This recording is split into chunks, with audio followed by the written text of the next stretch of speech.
I have this the Radiolink Byme-DB Gyro that has an active rudder channel.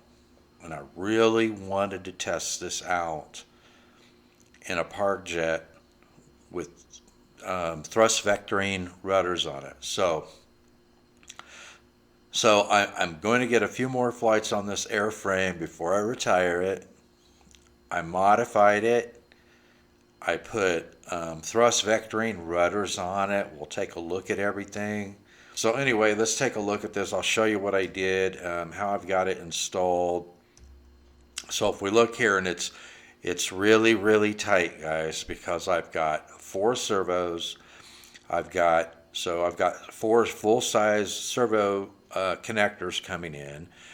I made adapters for the Byme-DB Gyro because it takes those little tiny, I think they're 1 millimeter pitch pins, and so I didn't want to cut the leads on the servos and solder them, in to those type of connectors. So I decided to fabricate adapters for it instead. So, and then with the 2 rudder servos, I've also got a Y cable that's tying the 2 rudder servos into that single rudder channel on the gyro. So there was a lot of cabling and connectors to cram in there and get everything set up to where I could get my CG. I'm going to test it out with the same 3S LIPO that I use in the Radiolink SU27. That is the GNB 3S 530 milliamp hour 90C LIPO. So that's what I'm going to be using. I have 4 EMAX. I think they're ES9251. They're 2.5 gram digital servos. So I've got 4 of those servos. All right, so you can see here where I've got the Byme-DB Gyro installed. At the bottom, I've got my cabling and my battery connector coming over the top of it. I just tack that down on the sides with some hot glue to keep it nice and secure at the bottom of the fuselage, because once I get my testing done with this gyro, if everything works out really well, after I get my new airframe built with the new Parkjet, I'm going to be retiring this airframe, and I'm going to be using the electronics from this airframe in the new airframe. Here's the motor that I have in it. This is the motor. I think this is the motor that I've flown with the most. I have the most flights using this motor. I can't remember the original motor I had in it.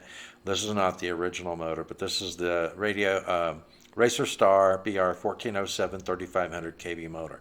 With everything, all the modifications I made to this airframe, it is 158 grams all up weight with everything that I did, with the 2 additional servos, all the adapters, the connectors, the additional landing skids so I've got, with the additional landing skids, I've got the airframe raised up off of the ground, so if I want to, I could put a 4-inch prop on it and still have plenty of clearance between the prop and the ground. So I think this is going to work out really well. All right, so here we're looking at the bottom of it. You can see that you can see where the motor is mounted, the prop, where the thrust line is. The motor is basically right in the center of this wing plate. So half of the thrust coming off of that prop is going to be coming underneath the wing plate, and half of it's going to be going over the top of the wing plate. So if you look at these rails, these channels here, and you see how I've cut the rails back because they went almost to the end of the plate over here where the elevons are. I cut those back, and then I just took some plywood that I had from a kit plane that used really thin plywood, really thin lightweight plywood to build, the skeleton of the airframe. It was a kit. And so I just used 2 pieces of scrap that I had left from that to create my thrust vectoring rudders underneath. Rather than putting them on the vertical stabilizers, I put it underneath where it's going to catch a lot of this thrust coming off of the motor coming down this channel. So that when these rudders actuate back and forth, it's going to be like a thrust vectoring rudder system. Now, I didn't come up with this idea. one of my mentors with Parkjets, E3 Scott. And I will have a link to his YouTube channel in the show notes, as well as his Parkjet blog. But he is an expert when it comes to Parkjets. He's an expert pilot. And he did this to at least one of his Parkjets. He put these thrust vectoring rudders on the bottom of it, and it worked out really well for him.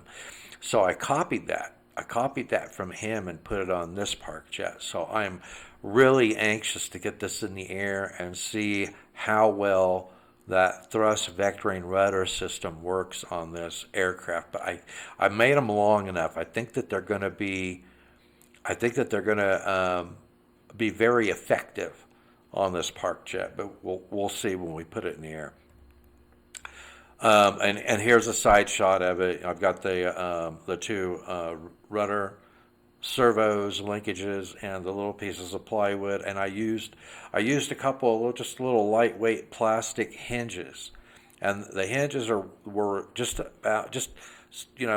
slightly narrower than the foam rail, and then the foam rail and the plywood that I was using. So I only had to use a single hinge on both sides of that. Oh, actually, you can see it over here from the opposite side. I've got the hinges on the inside, and I've got the plywood flush with the inside of the rail, because they're not as thick as the foam. So I wanted it nice and smooth inside this channel, so that they would be even more effective using them for thrust vectoring rudders.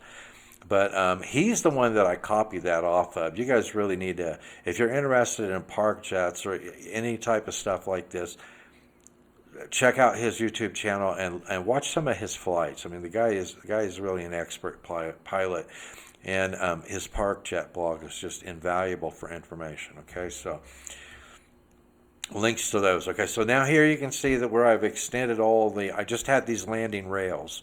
Originally, I was just landing on these rails right here. I had sections of zip tie glued to the bottom of these rails, and that worked out really, really well with a 2-blade prop.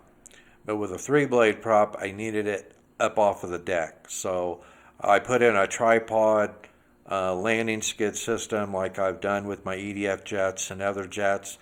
And these are just made out of the same zip tie material that I used for my rails.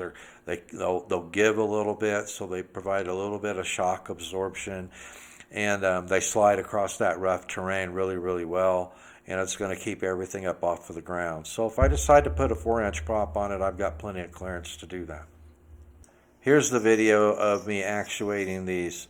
Now, that's quite a bit of deflection, and I was really surprised because I have the linkage on those set up for the innermost holes on the servos and the outermost holes on the control horns. So I was really surprised that I was still getting that amount of deflection.